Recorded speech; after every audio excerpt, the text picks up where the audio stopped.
Brought to you by V-Guard, co-powered by Sensodyne and Vimal. बोलो जुबां केसरी। राजस्थान में 25 सीटों पर लोकसभा चुनाव होने के बाद अब परिणाम को लेकर चर्चा जोरों पर है। 4 जून को परिणाम आएगा, उसके बाद साफ होगा कि 25 में से कितनी सीटें कौन जीता। जो भाजपा 25 सीटें जीतने का दावा कर रही है तो कांग्रेस फिर से सत्ता में आने की बात कर रही है। आज हम बात करने वाले हैं अजमेर सीट की। कहते हैं कि ब्रह्मा जी का मंदिर जो पूरे देश भर में मशहूर है, पुष्कर में ब्रह्मा जी का, वह भी अजमेर में आता है। साथ ही जो एक बड़ी दरगाह है, सूफी मस्जिद है, वह अजमेर में आती है। धर्मनगरी के नाम से प्रसिद्ध अजमेर की लोकसभा सीट है, वह भी काफ़ी रोचक है। यहाँ पर बीजेपी और कांग्रेस के बीच सीधा मुकाबला है। बीजेपी ने जो भागीरथ चौधरी है, जो पिछले कई सालों से सांसद है, उससे पहले विधायक रहे हैं, उन्हें उतारा है। तो कांग्रेस ने एक नया चेहरा जो रामचंद्र चौधरी है उस पर दाव खेला है। चुनाव हुए हैं लेकिन परिणाम का इंतज़ार है।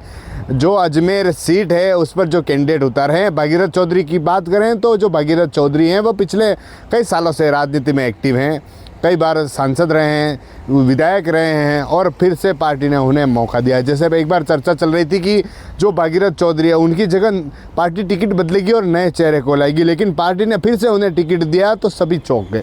लेकिन कांग्रेस में भी वही देखने को मिला। कांग्रेस में जो उससे पहले जो कैंडिडेट थे उनका वह भाजपा में शामिल हो गए। उसके बाद इस बार जो रामचंद्र चौधरी है, कांग्रेस ने उनको उतारा। रामचंद्र चौधरी की बात करें तो वह 4 बार जो विधानसभा के चुनाव है उसमें चुनाव लड़े, लेकिन एक भी बार उनको सफलता नहीं मिली, चारों बार चुनाव हार गए।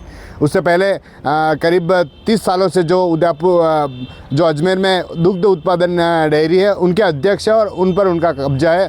पता नहीं कि जो दुग्ध पालक उत्पादक है उनसे सीधा संपर्क है, जो किसान वर्ग है उनसे संपर्क है, लेकिन लोकसभा क्षेत्र काफ़ी बड़ा है। अजमेर सीट हो या फिर उसके आसपास का क्षेत्र हो, वो काफ़ी बड़ा है।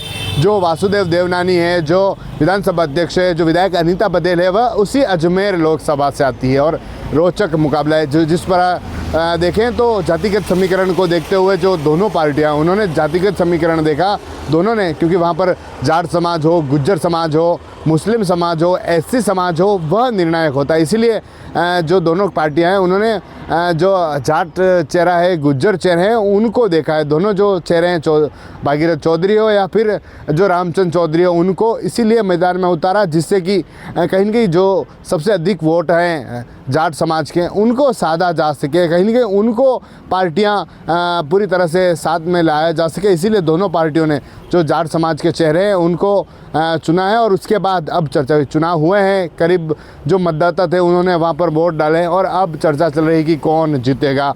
जिस तरह से जो अजमेर सीट है वहाँ पर पिछले 10 सालों में भाजपा के सांसद रहे। उससे पहले सचिन पायलट है, वह भी इस सीट पर सांसद रहे हैं। तो अब सचिन पायलट की भी साख दाव पर है कि सचिन पायलट क्या करते हैं, क्योंकि सचिन पायलट उससे सांसद रहे हैं। उससे पहले कहते हैं कि कांग्रेस का एक समय में गढ़ हुआ करता था अजमेर सीट।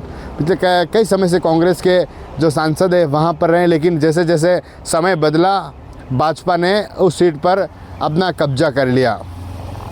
भाजपा के जो बड़े से जो सांसद रहे हैं वह धीरे धीरे अपनी उस सीट पर कब्जा किया और अब भी भाजपा के सांसद है। कहीं न कहीं भाजपा उस क्षेत्र में, उस स्थिति में देखें तो कहीं न कहीं मजबूत है। जो बड़े दिग्गज हों, सीएम भजन लाल शर्मा हो, सीपी जोशी हो या फिर और बड़े दिग्गज कहें कि कांग्रेस के अशोक गहलोत, गोविंद सिंह डोटासरा, कहीं न कहीं इनकी भी साख दाव पर है। सचिन पायलट की साख दाव पर है, क्योंकि सचिन पायलट 2009 के जब चुनाव हुए थे तो इसी सीट पर सांसद रहे थे। TV9 के लिए Rajesh Dangi. Brought to you by V-Guard, co-powered by Sensodyne and Vimal. बोलो जुबां केसरी।